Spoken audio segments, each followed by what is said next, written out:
દાહોદ જિલ્લાના સજેલી તાલુકાના એક ગામમાં એક ચોંકાવનારી ઘટના સામે આવી છે। 35 વર્ષીય પરિણીત મહિલા પર સ્થાનિક લોકોએ અમાનવીય અત્યાચાર ગુજાર્યો છે।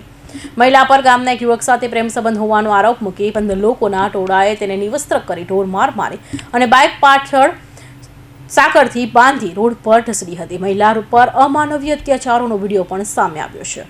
મળતી માહિતી મુજબ ઘટના 28મી જાન્યુઆરીની જ્યારે પીડિત મહિલા એક વ્યક્તિના ઘરે હાજર હતી। આ સમયે 15 લોકોના ટોળાએ ગેરકાયદેસર મંડળી રચી મહિલાને ઘરમાંથી બહાર ખેંચી કાઢી હતી। આરોપીએ મહિલાને માર માર્યો હતો અને બાદમાં નિવસ્ત્ર કરીને બાઇકના કેરિયર સાથે સાકરથી બાંધી ગામમાં ફેરવી હતી। આટલું જ નહીં, આરોપીઓએ આ સમગ્ર ઘટનાનો વિડીયો ઉતારી સોશિયલ મીડિયા પર વાયરલ કરી દીધો હતો, જેને પગલે કોંગ્રેસ નેતાએ વિરોધ નોંધાવતા સરકારી આકરી ઝાટકણી કાઢી છે।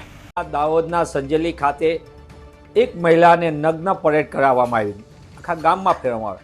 મને એમ લાગે છે કે આ સૌથી નિમ્ન કક્ષાનું કૃત્ય, શરમજનક કૃત્ય અને સમગ્ર ગુજરાત માટે કલંકરૂપ છે, આપણે સોસાયટી માટે કલંકરૂપ।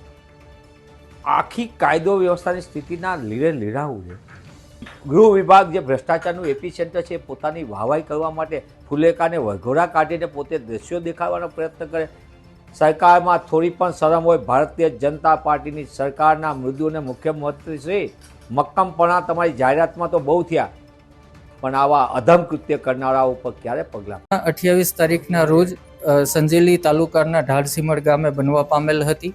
આ ઘટના અંગે ડીવાયએસપી પટેલને મીડિયાના મિત્રો દ્વારા તાત્કાલિક જાણ કરતા તેઓ પોતાની સમગ્ર ટીમ સાથે ઘટના સ્થળે ધસી ગયા હતા। ત્યાં જઈ અને આ ભોગ બનનાર મહિલાને એમના સસુર પક્ષના ઘરેથી રેસ્ક્યુ કરવામાં આવેલા અને કોમ્બિંગ કરી અને 12 જેટલા આરોપીઓની તાત્કાલિક ધરપકડ કરવામાં આવેલી, જેમાં 4 પુરુષ છે, 4 મહિલા છે અને 4 બાળ આરોપીઓ છે। આ તમામ વિરુદ્ધમાં કાયદેસર કાર્યવાહી હાથ ધરવામાં આવેલી છે। મહિલાની રજૂઆતને ફરિયાદને ધ્યાનમાં લઈ અને આરોપીઓ વિરુદ્ધમાં અપહરણ કરવું, ગોંધી રાખવા, એમને માર મારવો, એમની મહિલા તરીકેની ગરિમાને નુકસાન જાય એ પ્રકારનું કૃત્ય કરવું અને તદુપરાંત આઈટી એક્ટની કલમ 66 અને 67 મુજબ ગુનો દાખલ કરવામાં આવેલો છે અને આ રીતે દાહોદ જિલ્લા પોલીસ દ્વારા તાત્કાલિક કાર્યવાહી હાથ ધરવામાં આવેલી છે। હાલ 3 આરોપીઓ, જે પૈકી એક બાળ આરોપી છે, જેની શોધખોળ દાહોદ જિલ્લા પોલીસ કરી રહી છે। મહિલા પર અમાનવીય અત્યાચારના વાયરલ થયેલા વિડીયોમાં જોવા મળે છે કે ટોળું આક્રમક રીતે મહિલાના ઘેરીને તેના કપડાં કાઢી નાખે છે।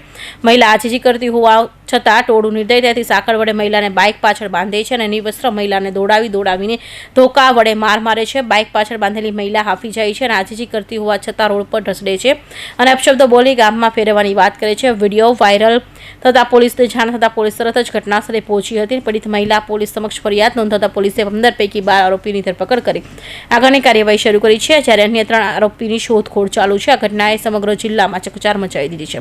કૌશિક પટેલનો report, Hind TV news, Surat.